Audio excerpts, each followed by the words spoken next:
Now I'd like to turn it over to Deborah Isles, Senior Associate Dean for Executive Education, for some introductions. Good morning, Erica. Good morning, everyone. I'm Deborah Isles, and it is my distinct honor to introduce Doug Elmendorf, who is Dean of Harvard Kennedy School since 2016 and the Don K. Price Professor of Public Policy. Here at the Kennedy School, Doug has continued his lifelong commitment to public service, now inspiring our students to dedicate themselves to the public good. A few milestones along Doug's path: he served as the director of the Congressional Budget Office from 2009 to 2015. He also held senior roles at the Federal Reserve Board, the Treasury Department, and the White House Council of Economic Advisors.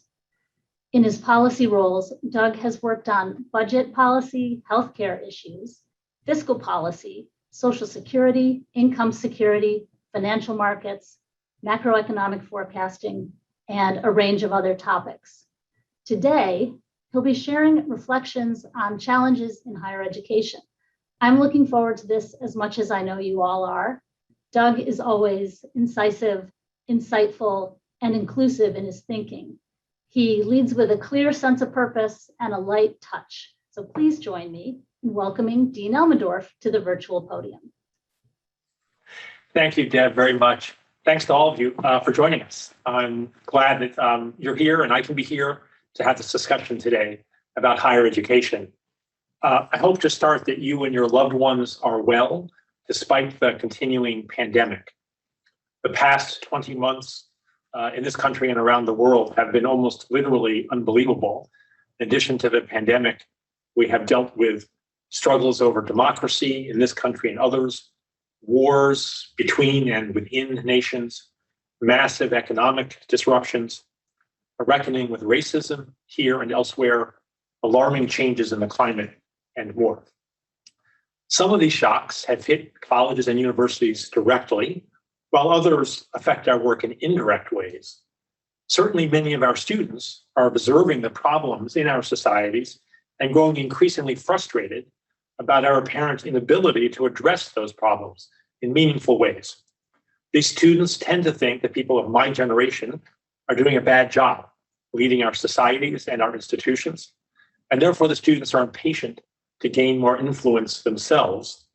We sometimes say at the Kennedy School that our students want to change the world and they want to start here and now. I think the seriousness of students' conviction is very good in many ways, but it does create complications in higher education. Moreover, an increasing number of people in this country and some others are skeptical about whether higher education is serving the broad society well. The skepticism doesn't necessarily reduce enrollment directly, because most people realize that a college degree or an advanced degree generally boosts someone's economic prospects. But the skepticism does reduce support for higher education in other ways: support for basic research, support for financial aid for our students sometimes, support for visas to travel internationally for educational purposes. So we need to take that skepticism seriously and do our best to overcome it. All these considerations and others pose challenges for higher education, which is the title of today's session. But I don't think we should be grim.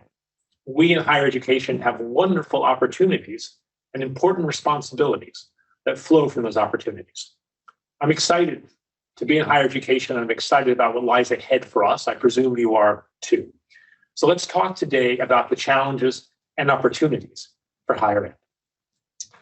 I thought I'd cover 4 topics fairly briefly, and then I'll stop and take your questions about those topics or other things on your mind.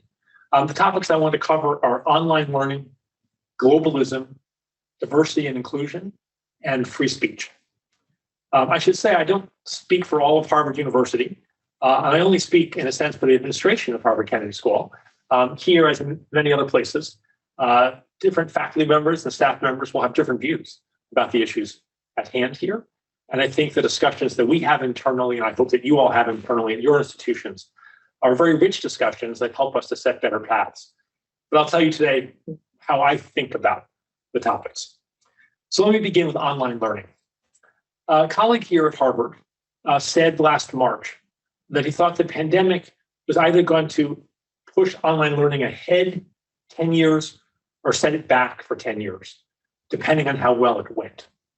So I think the answer from my point of view is that it has set online learning ahead 10 years, but not because I think all learning is moving online.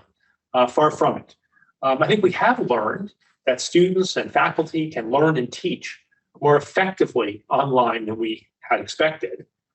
But we've also been reminded that in-person interactions are very valuable between students and faculty, but also among students and among faculty. So I think the challenge is to figure out how to use online learning as a complement to in-person learning, not a substitute. Now, for some higher ed institutions, a fully online approach may make sense, and for others, a fully in-person approach may make sense. But I think for many of us, a combination will be best. So at the Kennedy School, we think we've learned a lot over the last 20 months, but have much more to learn. So we're going to be experimenting very explicitly with different approaches to integrating online and in-person teaching and learning. Let me offer 5 short examples. One is that for regular in-person courses, the sort we have here on our campus, have had in the past and have again this semester, we're going to work to convey more material through online asynchronous information, maybe from the instructor of the course, maybe from other sources. But the point of this is to have students come to an in-person session with the background information already in their heads, we hope, so that the in-person session can be devoted to interactions between people, the sort of thing that is harder to do online. So this is a way of bolstering the impact, the success of our in-person classes. Another way to bolster the success of our in-person classes is to use the remote possibilities to bring more people, more visitors into our classes. So speakers, we're lucky here at the Kennedy School. We have a lot of visitors who come in normal times from across the country or around the world, and we bring them into our classes. But there are many interesting people in the world who can't come for a long period of time, but might be able to join us from their desktop to the screens in our classrooms for an hour or 2. And so we can do more of that now that we've built up our human ability to work online and our technology in our classrooms. A third very important way in which we were building online before the pandemic and expect to build more in the future is to create more purely online offerings. So people without the time or the money to leave work, leave their families, come to us in Cambridge can still benefit from what we have to share with them. We have an online public leadership credential, a set of courses. These are not MOOCs, they're high-touch programs. We've had eager interest in them before and during the pandemic, and I hope in the future, and we'll build more online classes like that. A fourth way in which we're going to be building on what we've already done and doing more of online is to create executive education programs to reach people who are very busy, but to do this not in a way of saying, okay, you can sit where you are and just watch the screen for hours. Instead, it's building particular kinds of courses that Deb and her colleagues have created that take advantage of people being in their regular jobs. So think that instead of coming for a week of executive education, nonstop, day and night, instead what happens is that you take an executive education course that meets every Monday afternoon, for example. And what that course can do, it loses some of the engagement that would happen on campus, but what it gains is a stronger interaction with the work that those executive education students are doing. So people who are trying to learn from what we can teach to be better at their jobs can try that for a week and can come back the next week and say, I tried this worked, this didn't. Where do I go next? We've already done some of that. It's very effective in the learning, very popular with students who've taken it, and we can do more.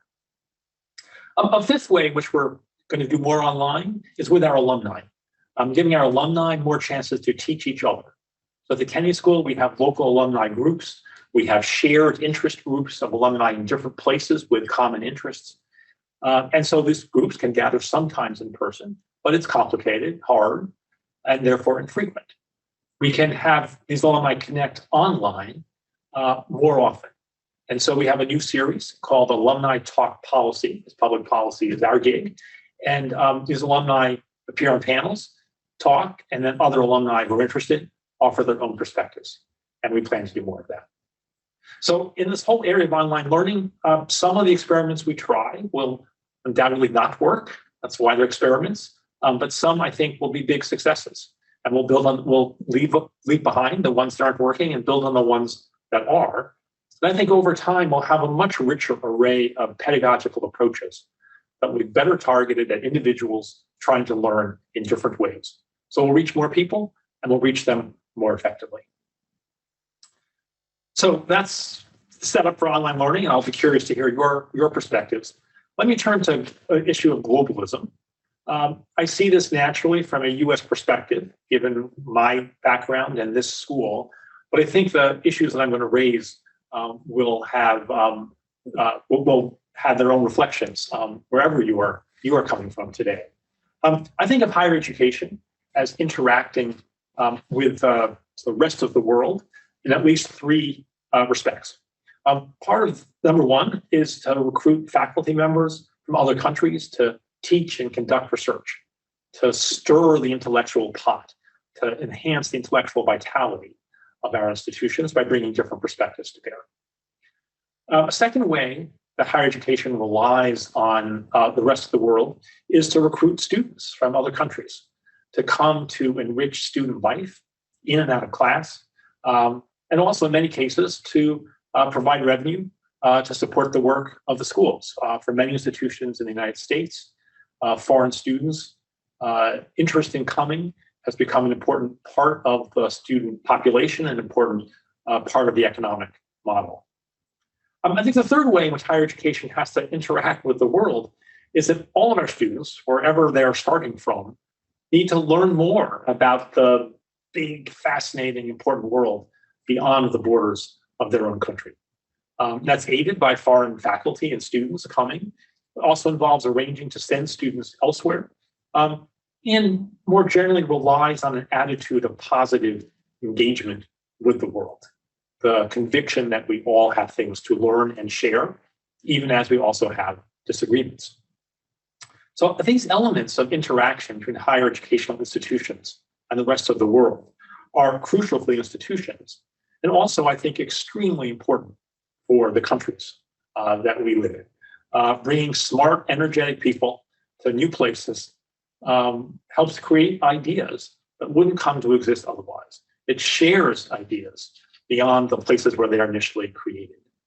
And increasing understanding of the world and the sense of connection between people around the world is crucial for our students to become the informed citizens that we want them and need them to be. So all these types of interactions have been severely hampered by the pandemic. Hope and presume that is mostly temporary. I'm more worried that these interactions are being hampered by a rise of what we might call hyper-nationalism in this country and in others.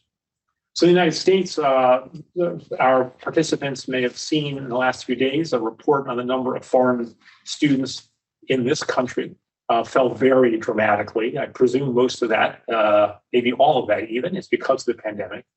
But I'm worried that it's not all because of the pandemic, that part of that might be reflecting these more nationalistic forces in this country and others. So in my view, higher education needs to push back against the hyper-nationalism for the sake of our institutions, and more importantly, for the sake of our countries. So pushing back, to me, means a few things. One of them is to continue to encourage faculty and students from around the world to come to wherever we each are, making sure they feel welcome, especially if they're coming from countries where the governments have complicated relationships with the governments of the country they're coming to, or if they're members of ethnic groups that are being singled out in the countries they're coming to.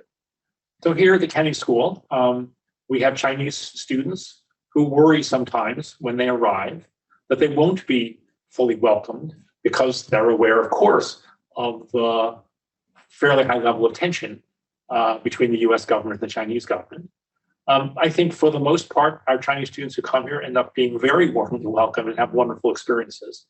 But I think it's incumbent upon all of us leading these sorts of institutions to be attentive to the risks there. We also have students who come from other countries, varying ethnicities that are sometimes under attack in this country in various ways. And we're very conscious to make those students feel that this place is for them. And again, I think overwhelming numbers of them end up feeling that way, but it's incumbent upon us to be sensitive to the risks. I think a second part of pushing back against this hyper-nationalism is to continue to teach our students about the world in all of its wonderful complexity, not avoiding legitimate, very significant differences between countries' behavior and values, but also not ignoring the similarities and connections between countries and their peoples. I think a third aspect of pushing back is to make the case to public officials in our countries and to our fellow citizens in our countries about how much we gain from international engagement in higher education. Universities in this country certainly are loath to speak out about most issues in public policy because we try to provide fora for debates about those issues. But one of the issues where the president of Harvard and the presidents of many other universities have spoken out clearly and I think appropriately has been about the importance of a flow of ideas and people across this country's border. And I think we in institutions like this one need to make that case on an ongoing basis. We shouldn't take for granted that everybody understands what happens at institutions like ours. People have their own lives, their own jobs, their own parts of the society to worry about. So we need to explain honestly, clearly, without apology, how much our institutions and through us, our societies benefit from the kind of international engagement. So let me turn now to my third topic, which is diversity and inclusion. Again, a topic that I think will manifest in different ways in different places. And I can speak mostly from my own experience here, but I hope that our experience here has some resonance for the challenges that you all are facing yourselves. At the Kennedy School, I emphasize repeatedly that fostering a diverse and welcoming community where everyone can thrive is a matter of basic fairness, consistent with our core values. I also emphasize repeatedly that fostering that sort of community is essential to our mission, because recruiting and empowering the best people makes us better at what we do, because we learn more from people with different perspectives, and because we work in diverse groups and serve diverse societies, we better start practicing how to do that well here. I emphasize as well that our core values call on us to oppose racism and other systemic injustices, using our skills and energies to help build a world with respect and dignity for everyone. Over time at the Kennedy School, our faculty, students, staff, alumni have developed and advocated for and implemented fundamental changes to advance these crucial goals. I am both pleased at what we've accomplished and cognizant of how much further we need to go on this journey. I'm not an expert at diversity, equity, and inclusion, but I'll offer a few lessons that I've learned here, and I'll be curious to hear if these lessons resonate with you. The first lesson is that there are a lot of pieces of an effective strategy for enhancing diversity and inclusion. There's no one-part plan or two-part plan or three-part plan that will accomplish all the changes that we really need. The Kennedy School, we report data we didn't use to report. We've created and filled dedicated staff positions focused on diversity and equity. We conduct student recruiting and provide financial aid in new ways. We've changed our faculty search processes. We've changed our approach to staff recruitment. We've hired faculty with different interests. We've created learning opportunities for staff. We've changed what hangs on our walls, and on and on. This is not I think, a matter of confusion on our part. It's not a matter of disarray. It is instead a strategic decision that to change the environment in all the ways that we need to examine carefully a whole set of systems in place, a whole set of aspects of the school put in place over many, many years, reflecting the demographics of the community at that era, not the demographics of the world we live in and the community we're trying to build here. Second lesson is that this work is an all-community effort. Leaders cannot duck their responsibilities, but we do need to recognize that good ideas come from lots of different places and organizations. And ideas related to equity may be especially likely to come from places that aren't at the top of organizations. We also need to recognize that changing cultures ultimately means changing all sorts of actions, interactions. They're not administratively driven or monitored and just depend on the attitudes and skills of everyone in the community.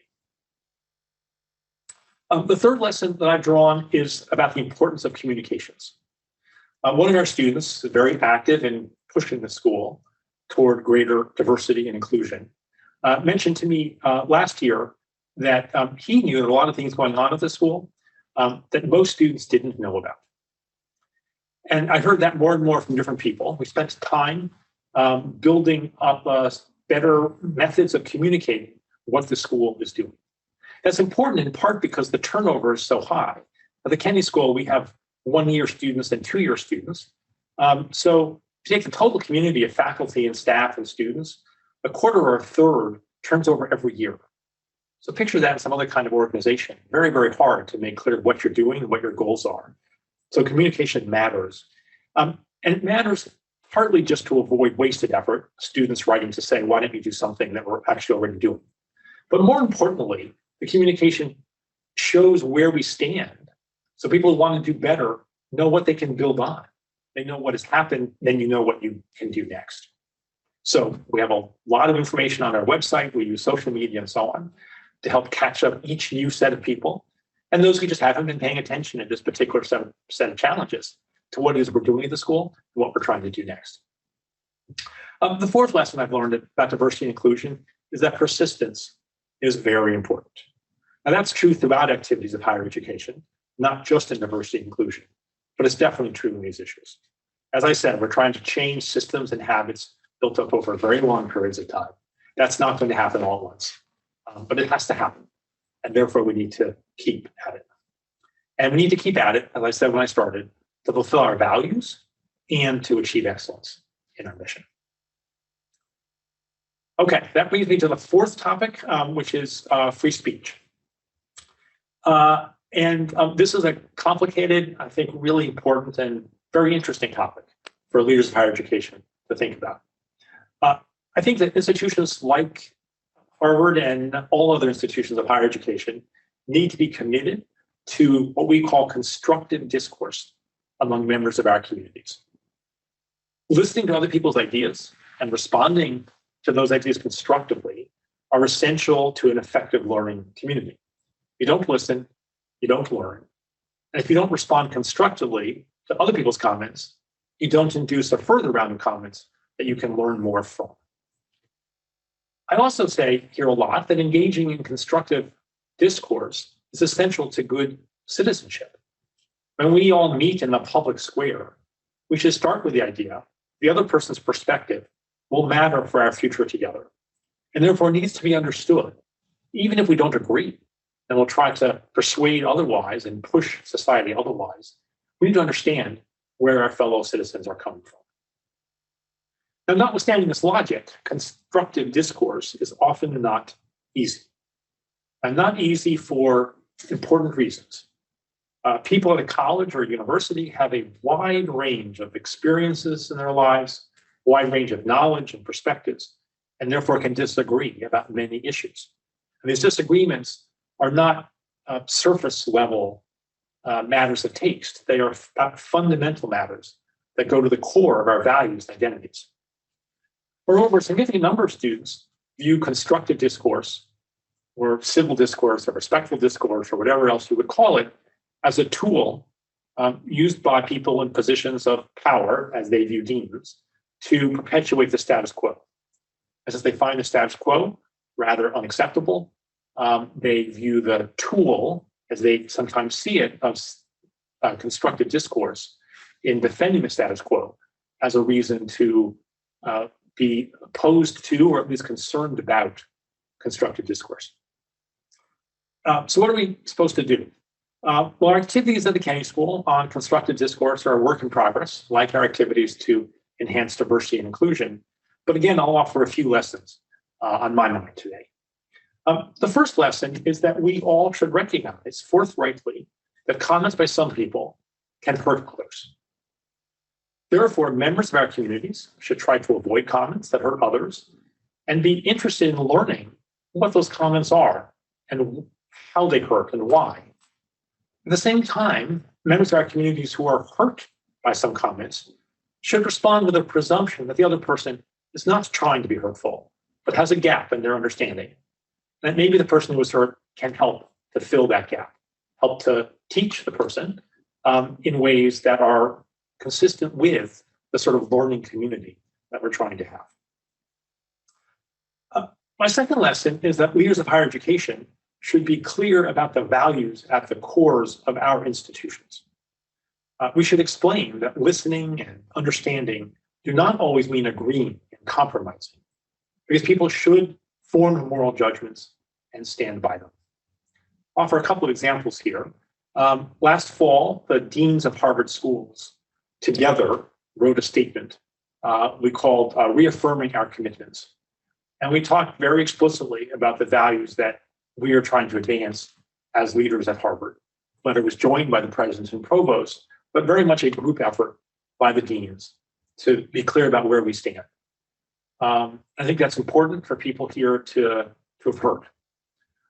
Another example of being clear about values comes in remarks that I try to make at the school to greet students or at graduations, when I talk about the importance of listening, but explain what I mean by that.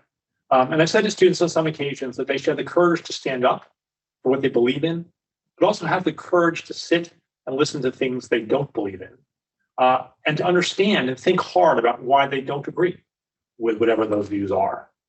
And again, I emphasize this is not a matter of just splitting the difference on every issue. It's not a matter of abandoning our individual responsibilities to form moral judgments. But it is about recognizing that we each have things to learn from others. The theologian and philosopher Reinhold Niebuhr said once, and I'm paraphrasing here, that we should each look for the for the truth in our opponent's errors and the errors in our own truths. I think that's really important for people, especially in learning communities, to understand. The third lesson I draw is that we as leaders of institutions of higher education should explain how and why constructive discourse is often an effective tool for changing the status quo.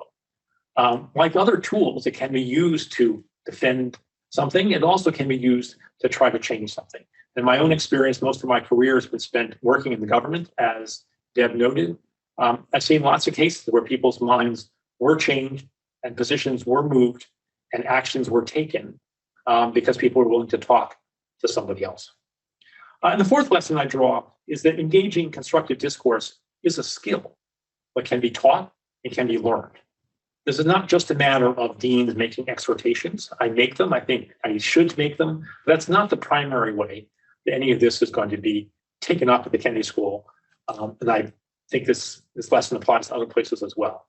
So we try throughout students' time with us to have them practice constructive discourse and to try to model it for them ourselves. So our orientation session this year for incoming MPP students had a session to talk about how drawing on the research about how people's minds work, to talk about how one can or can't change people's minds, drawing on the expertise of our faculty. We then asked these incoming students to have a difficult conversation with somebody about an issue in which they profoundly disagreed. Then we had a federal mediator come and do breakout sessions with these students to go through what had happened when we had these difficult conversations. This is just a start, a bit of orientation, but it will come back over the course of the year in various ways.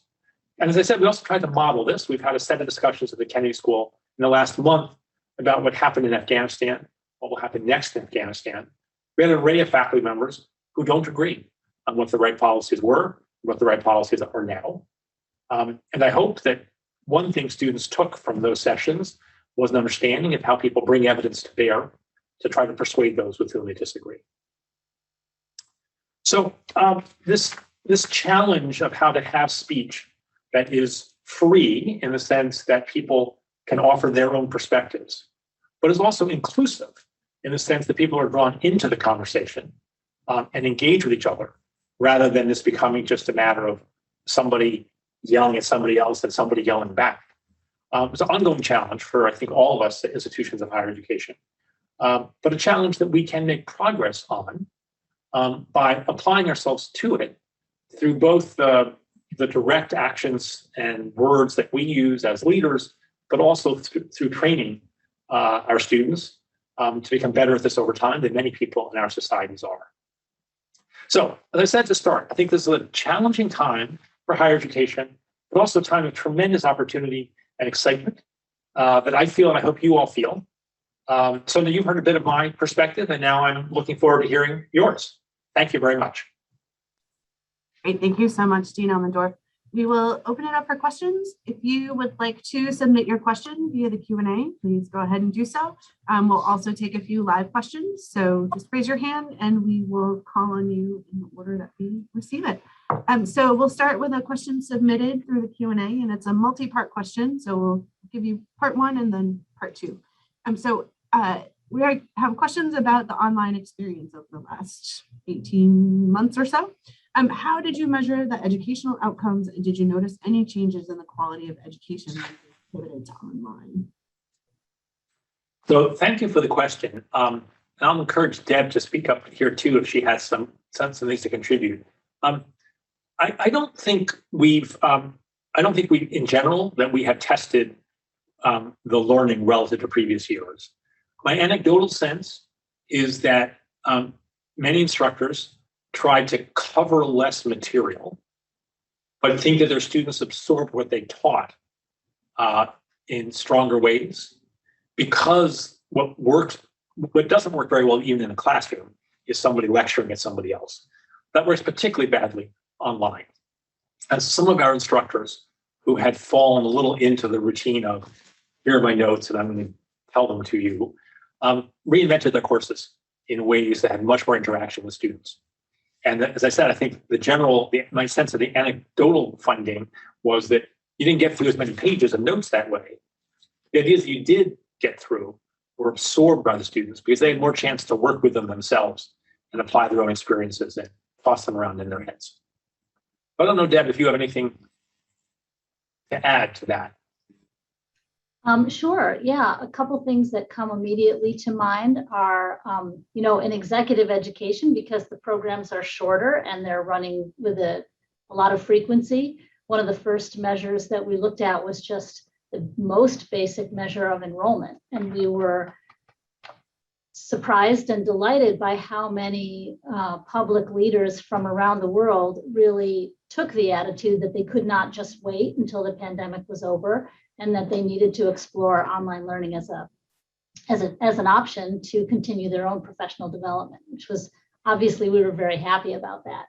We continued to do program evaluations through this entire period of time, and our basic basic evaluation scores remained very high.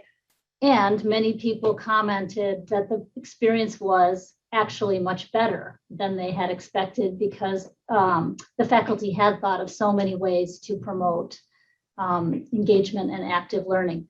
The next experiment that we're planning to run is we've developed some measures around engagement, just like which parts of an online program are the students really focusing on, spending the most time with, seeming to learn the most from. And so that's kind of the next level of experimentation that we're looking for as we move forward. So it's a period of a lot of learning. So.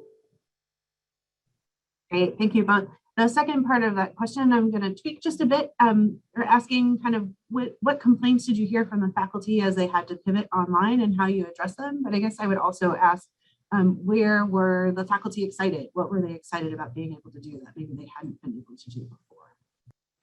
Yeah, so I think obviously different people had different sorts of reactions to this.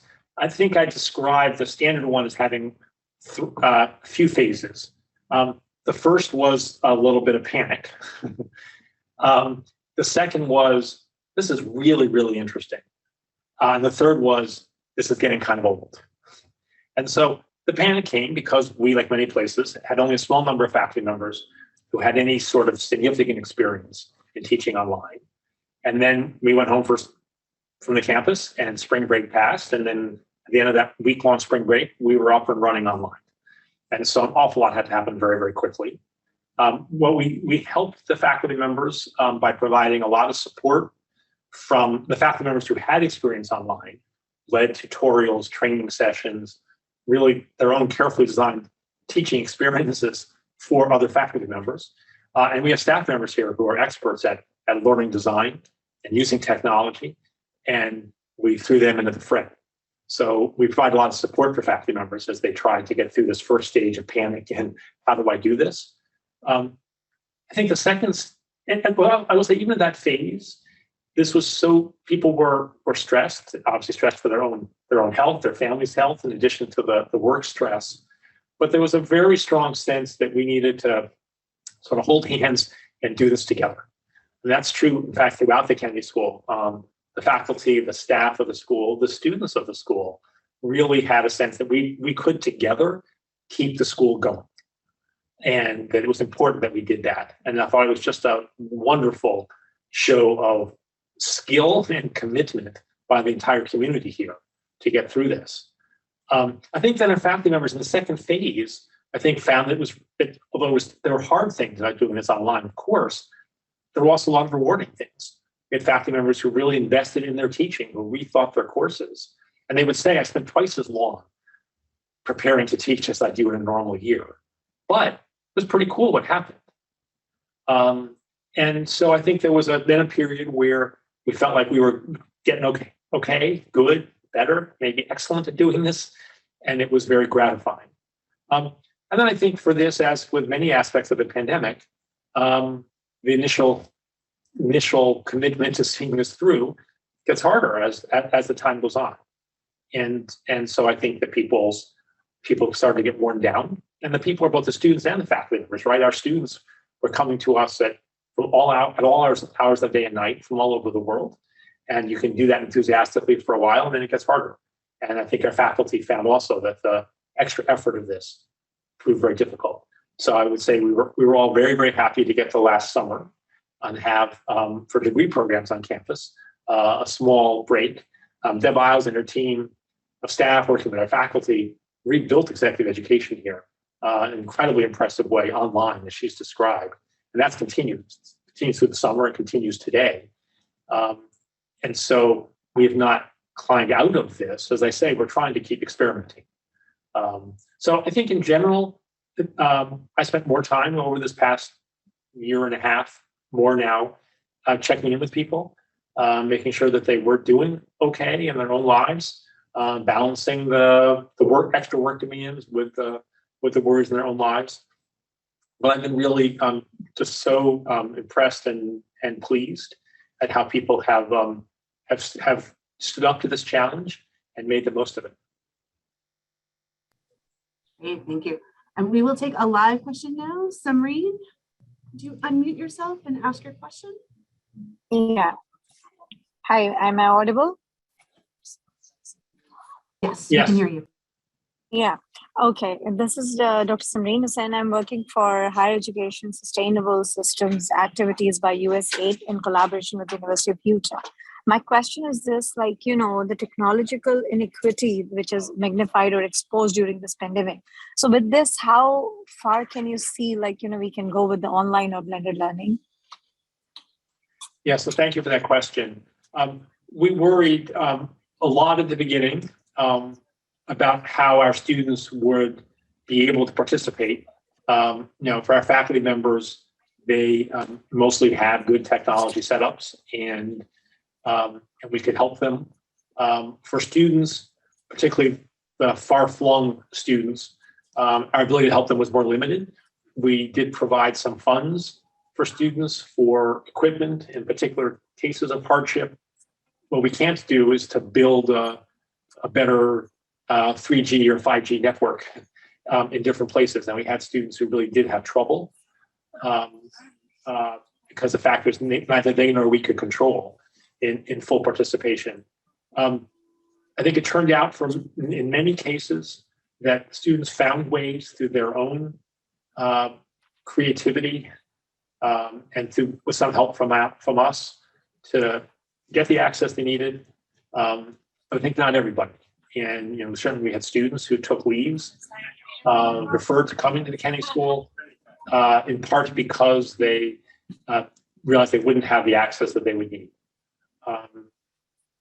I think for the Kennedy School going forward, we'll have to keep this in mind as we develop more online pieces of our programs to make sure that students have the equipment they need and the systems around them they need. That'll be a lot easier when people are mostly in Cambridge. So our degree program students are in the evenings working online. This is a pretty wired area. They can come to the school and so on. It's harder for people who are further flung, but our goal, of course, is to reach people who are far flung around the world.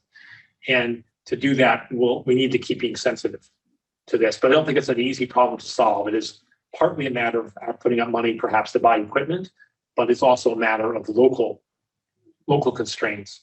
Those are often technological. Sometimes they are also regulatory. Certain platforms are not available in every country.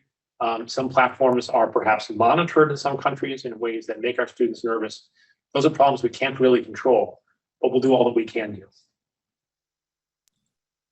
Great, thank you. I'm going to build on that a bit. We've gotten a few questions that I'm going to kind of combine here around the rising costs of education, gaps in trying to attract people from developing economies. So can you talk a little bit about the Kennedy School's approach to addressing those funding gaps to ensure that you're attracting both degree, and maybe Deb, you could jump in with exec ed perspective as well, and able to kind of assist those people in getting here.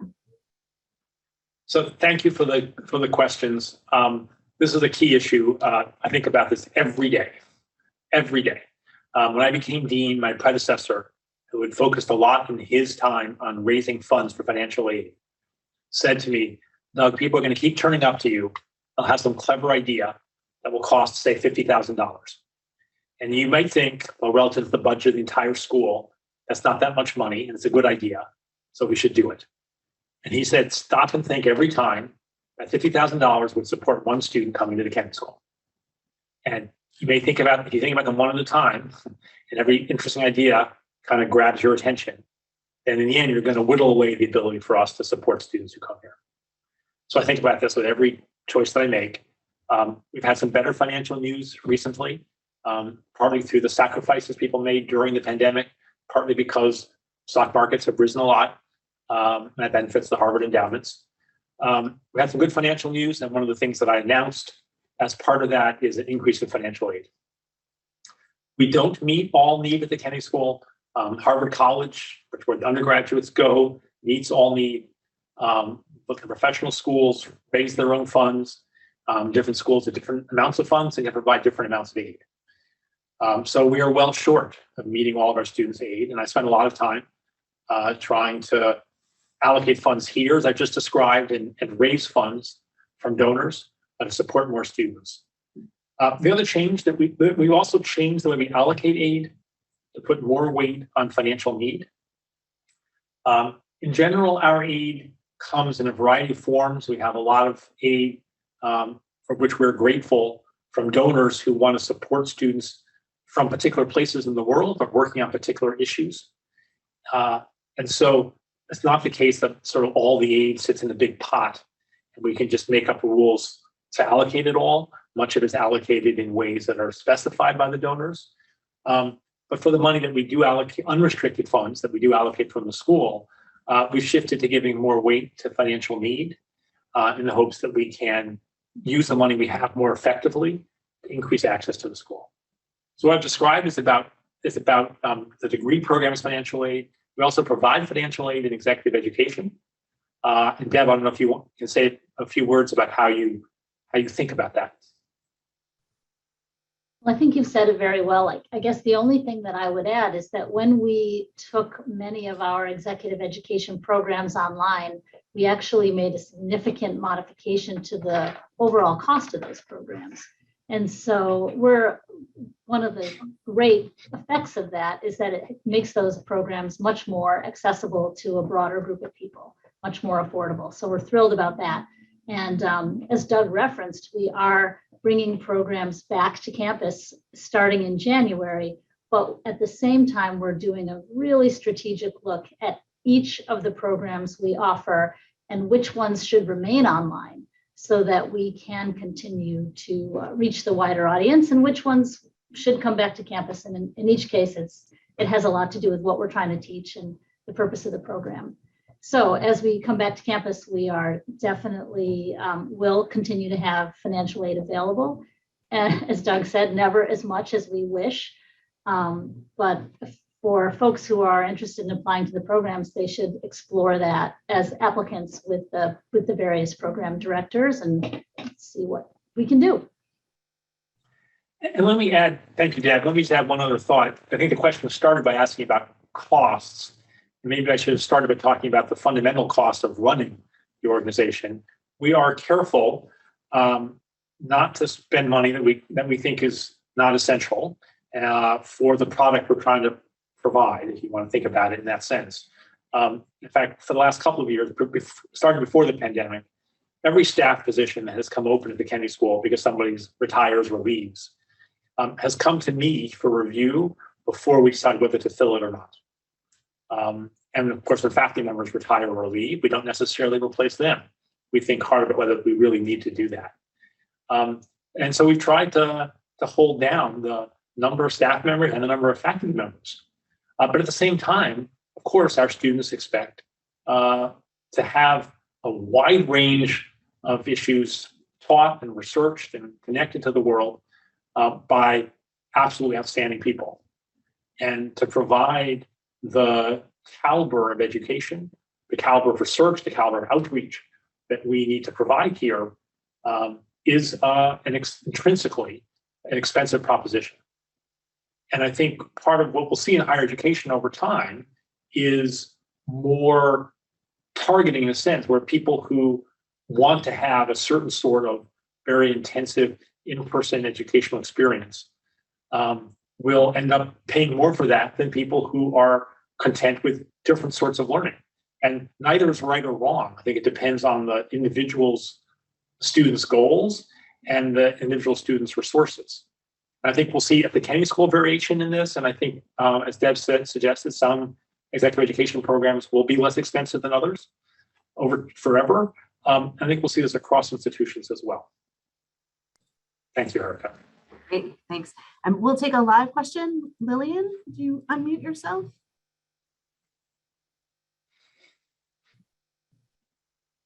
Yeah. Thank you very much. Yeah. Okay. I think the professor almost spoke to what I wanted to say. When you come in person, you have this sense of accomplishment, but that's not so much when it's online. I don't know how the school can build on it so that even if you're far, you're taking these lectures, you feel accomplished as well. That's just the little thing I think I noticed. You don't have that sense of accomplishment because you are doing it from far away. Yeah. So thank you for the question. I think it depends on the person in some ways here. As Deb noted earlier, the reviews of our online executive education courses have been very positive. Now, maybe that was just because people had nothing else to do in their houses and they were going crazy. But I don't think that's it. I think it is that they still learned a lot. And I hope they feel a sense of accomplishment. They certainly should, because we taught real courses online. This was not just entertainment to pass the time. These are real courses taught by our regular faculty. And I think for our students who were not here in person for degree program courses, they feel like they missed something, but I think they got a lot out of it. And I think they will feel a sense of accomplishment. I mean, it's a little too early now to judge. I think so. We have students here now who say, It's much more fun than last year. We have some students from last year who write to me and say, I wish I was there now. So I think it's too early to tell how people will look back on this period.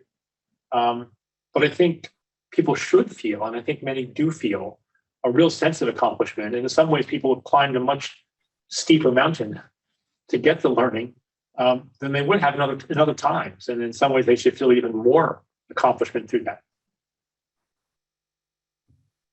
Great. Thank you so much.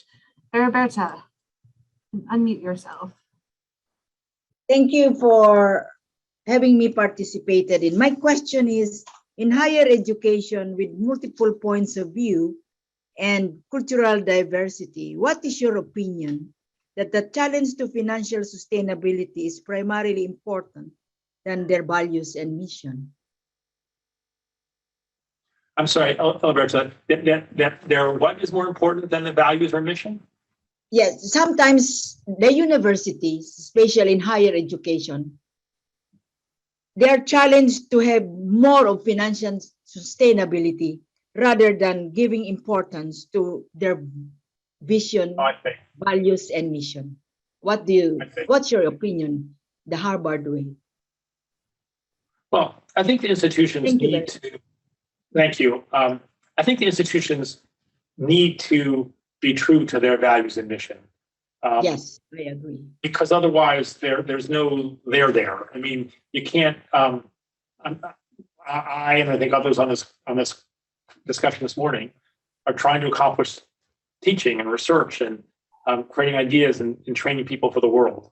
And there are lots of other things one can do in societies that are very, very important, but they're different things. And I think we as universities should not try to become something that we aren't. So the values and mission are central.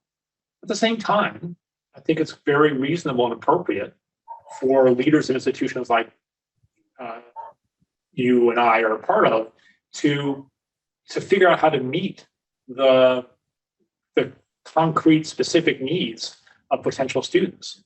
And financial sustainability is one way to look at that problem. Right? We're not accomplishing anything at an institution if we're true to the values and mission, but nobody comes, or if we have to close down.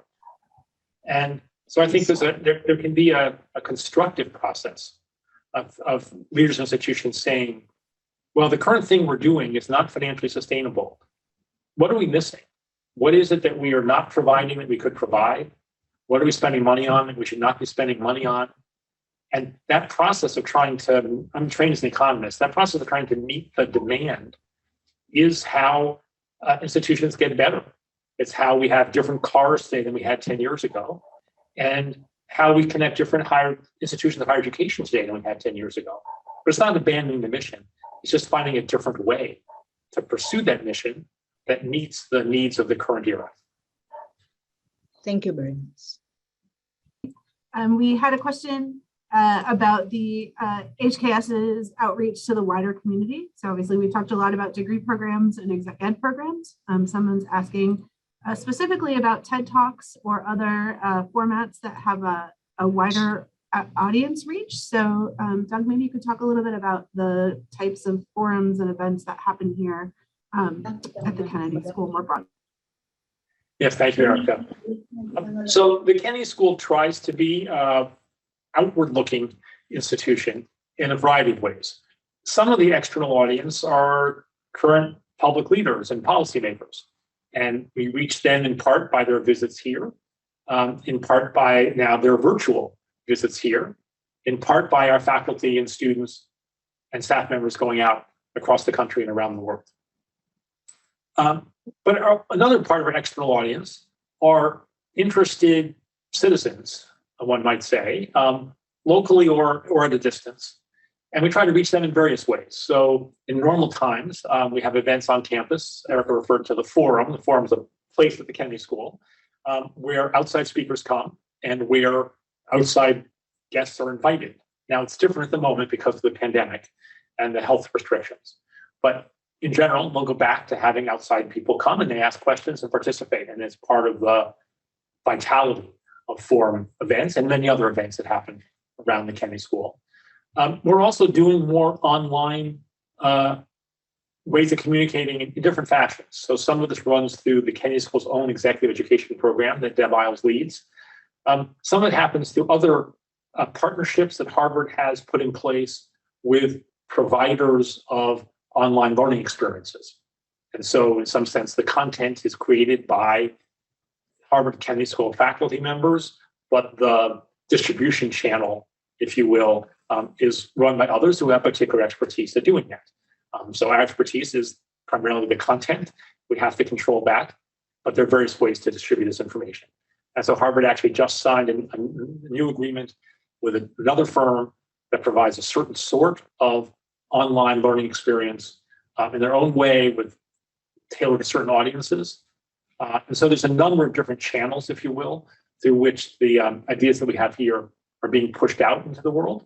And we're going to keep looking for more ways to do that. When I think about the mission of the Kennedy School in particular, there are a lot of public leaders and policymakers around the world who can't come here, who can't even maybe come for an executive education course online, but they're interested in some topic and they can learn from it.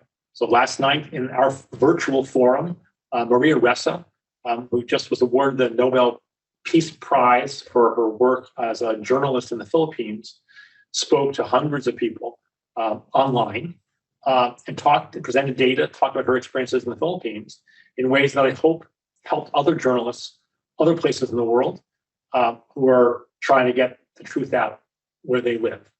So that's just one my most recent example. Great, thanks. Nick, are you able to unmute to ask your question? Okay, Jorge. Yes, thank you very much, Dean. And can you or Deborah comment on the public leadership credential and the transition to the mid-career MPA and the future of this pathway? Well, what I can tell you, you may know, is that we've designed the public leadership credential so that students who complete all of the pieces, including the capstone exercise, are then eligible to apply to our mid-career MPA program. And if they're accepted in that program, then the learning they did in this online credential counts against some of the courses they would be required to take otherwise on campus. But the public leadership credential is quite new. Not that many people have completed it yet. And so we haven't really seen whether this pathway in principle ends up becoming very sought after or used by students. That's all I can say as a general matter. If you have specific questions, then please just write to the admissions office from one of the links on our website, and they can tell you more. Thank you very much. Thank you so much. We are at time. I want to thank you, Dean Elmendorf. Thank you, Deb. Thank you, everyone, for joining us today. You will receive the recording in the next few days. We hope you'll join us for others in the series, including our upcoming session on January 19th, Law, Order, and Algorithms, a computational approach to criminal justice reform. Just posted the registration link in the chat. We hope to see you there. In the meantime, everyone, be well. Thank you again for your time and take care.